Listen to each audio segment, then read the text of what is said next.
Hi, welcome to Coffee with Crystal. Grab a cup of coffee as I discuss how to correspond with a cover artist. Have you ever wondered what you need to know before you hire a cover artist, when to hire a cover artist, and exactly how to correspond with them? Well, look no farther. Today, I am here to help and answer all of your questions. So, like I said, grab that cup of coffee and let's get started.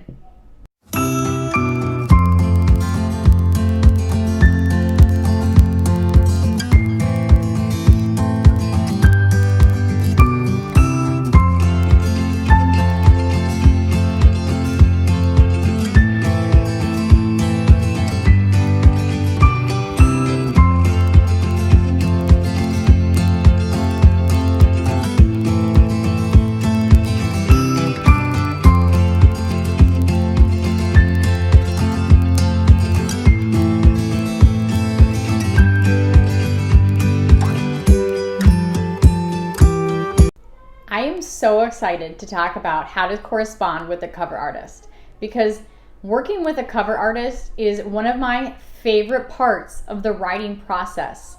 That's because as a self-published author, this is one of those things where you get a complete choice of what your cover will look like. You get to hire your cover artist, you get to work with your cover artist, and you get a choice. What color will the cover be? What will the characters look like on the front page?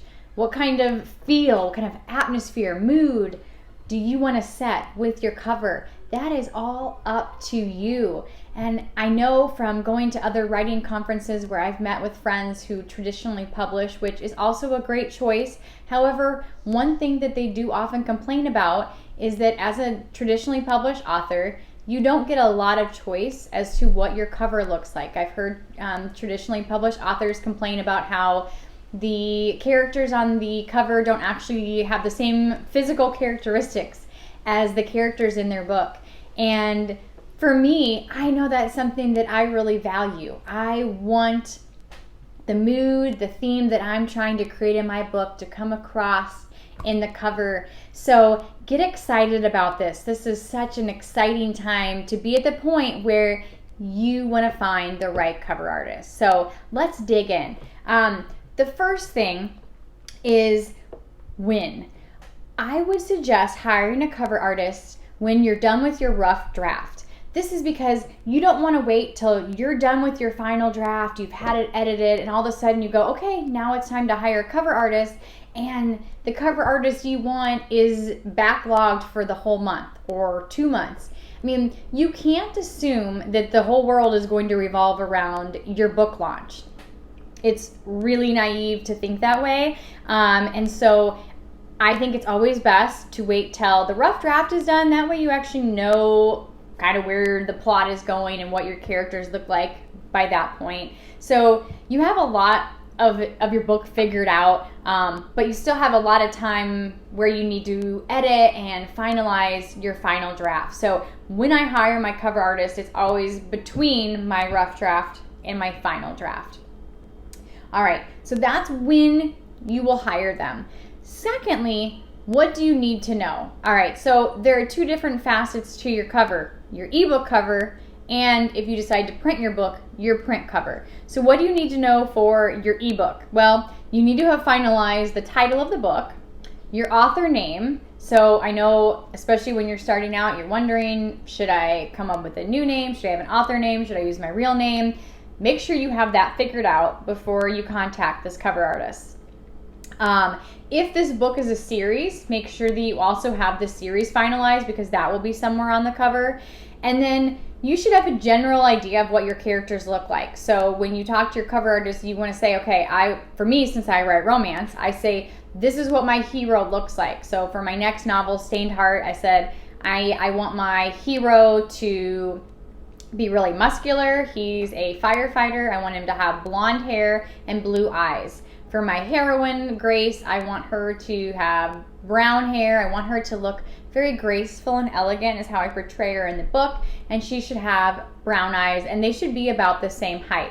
So I like to give my cover artist all that information right from the very start. So when she starts looking for couples, pictures of couples to use for my cover. And then you want to have a general idea for your background. What kind of colors do you want in the background? What kind of setting? For me, my small town romance series, I always want it to look like, kind of have this small town feel to it. So that's always a big part of my series, of my small town romance series. And if you're looking for series names, mine is called the Homeward Bound series, and that's because not the movie Homeward Bound. It's because all of my characters in this particular series are coming back to the same small town, Maple Valley. That's the whole point of every single character in my book, the main characters. It's them coming back to Maple Valley or living in Maple Valley and the conflicts that arise while they live there. Just to give you some idea of where I go with my covers and what I look for. So I usually have that general information. Now, once your ebook cover is finished, then your cover artist will start working on your print cover.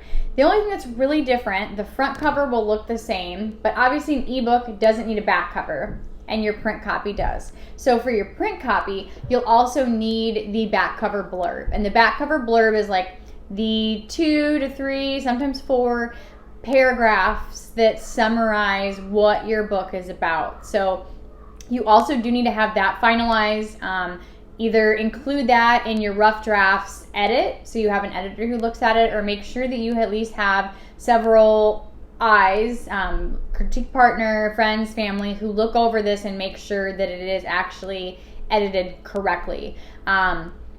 Usually I have my content editor look over the back cover blurb before I send it to my cover artist, but at the very end,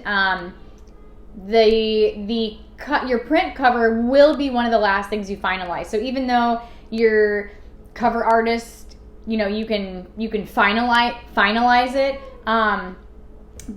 during, in between the rough draft and the final draft, you cannot finish the cover, the print cover, until your book is completely formatted, because that's at the point when your cover artist will know how many pages your book is and then can actually correctly format your cover. Does that make sense? So your cover artist will work on your ebook cover.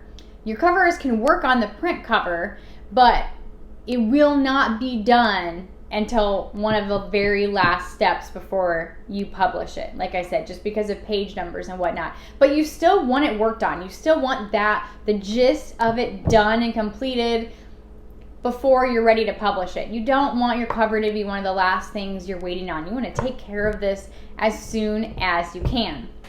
Okay, so that covers when, that covers what you need to know. Some general correspondence tips that I have for you is, first, ask your cover artist what websites they use to find images. So what a lot of cover artists do, unless they're actually drawing your cover, is they will use websites with pictures and images, and they will mix those images together to create your cover. So what I've learned by working with my cover artist is that although she's amazing, and when I look at several different images, I can give her some more advice, what I found is it's actually a lot easier if I ask her what websites she's using to find these images, especially when it comes to couples. And then I go in and personally take the time to look at these websites, because I know what I want my couple to look like. She doesn't. Even if I can tell her my hero has blonde hair and blue eyes, my heroine has dark brown hair and brown eyes, she still doesn't know exactly what I'm looking for. So I take the time, probably it takes me, 2 to 3 hours in total. And I just go through the website. I scroll through these websites that she uses to find my couple. And then once I find the image, I give her the image number. I write these down, and then I send it to her. That way, it's exactly the couple that I want. And it's not even just about what the couple looks like. It's also what they're doing. Since I have a series, I want all 3 of my couples on each cover to be doing something different. So in this last one, they were high school sweethearts reunited. So I wanted them to look a little closer. And so I have this image of the hero wrapping his arms around the heroine, and she's looking over at him, like kind of looking over her shoulder and smiling. That's exactly the type of image that I wanted. In Shattered Heart, the heroine's father is diagnosed with cancer, and the hero is her dad's oncologist. And so for them, I wanted a little more tender of a moment. So the hero is holding on to the heroine's arms, and their foreheads are touching. And what was really great about picking an image like that between the rough draft and the final draft is I then added those two characters leaning their foreheads against one another a couple different times in the book. So that kind of became like their signature gesture, if you will. And so that's another reason why it's a really great idea to have your cover finalized before you even write your final draft, because then you can add in some of that stuff. Even with the background, there have been things where I've, in my next book, I have a bed and breakfast. And so now that I actually have an image of a bed and breakfast in the background of this cover, now I can go back and actually add the real details in my book. So it actually works out very well timing-wise to do it this way. Take your time and look over your cover. So once your cover artist has a cover that you think you really like, take a few days, maybe even a week, and just look at it over and over again. Put it on the background of your computer. You could always print it off and hang it in your bathroom mirror. Put it in a place you're going to look at over and over again, because that's actually when you're going to notice, that detail is slightly off, or I want that detail in the picture to be a little bit smaller, or I want the color just darkened a little bit to set the mood, or lighter to set the mood, or maybe you want to add the sunset in the background.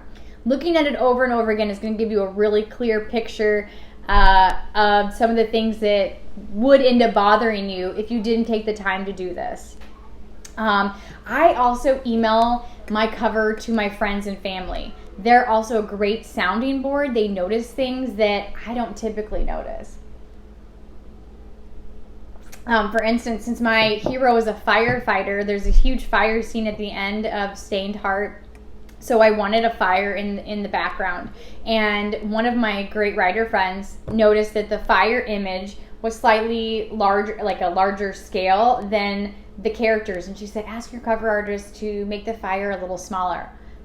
That was something I didn't even notice. I mean, even when you look at it for a whole week and you look at it over and over again, other people will notice things that you don't notice. So don't just leave it up to yourself. Leave it up to, let other people look at it and help you out too. All right, my final tip to you, and I mentioned this at the beginning, is have fun. Enjoy this. If you follow the steps of when I told you when to actually correspond with a cover artist and hire one, that means that you're done with your rough draft. You should be thrilled. This is such a great time. I mean, we need to celebrate the little victories along the way, because writing a book, publishing a book can take forever. So celebrate the fact that your rough draft is done. Celebrate that you, as a self-published author, get to have a say. You get this awesome choice. So enjoy every minute of it. And when you're hiring a cover artist, as you continue to publish books, make sure you find someone you really enjoy. I've had 2 cover artists. I had one at the beginning for my love story collections who was okay. He had pre-made covers, and then he would charge more if I wanted some changes. After 2 covers, I just knew he wasn't the right cover artist for me. And so that's when I started publishing my Small Town Romance series, I knew I needed someone else. And now I have a wonderful relationship with my cover artist. I love working with her. She just gets me, and I think that's what you want, especially when you self-publish, is you want people on your publishing team who get you, who get your characters, your books, and that's exactly what you want in a cover artist. One other thing too that I just thought of, my cover artist is so great because once she does a cover, she wants to know your publication date, and then she will put them on her website design website and show it off to people and let them know, hey, this is when the book is published, get excited. And she's there to help you even with promotion, and it's a two-sided street here. She's promoting your book, but she's also promoting the awesome covers she made, which is really cool. I don't know how many other cover artists out there do it. Maybe a lot do, but it's something now that I value and I really enjoy. If you have any other tips for writers please use that, and please write those in the comment below. Help each other out. I hope this was helpful to you. I'm so excited and proud of you to be at this point to hire a cover artist. So just enjoy it and have a blast. Thanks so much for joining me for a cup of coffee today, and happy writing.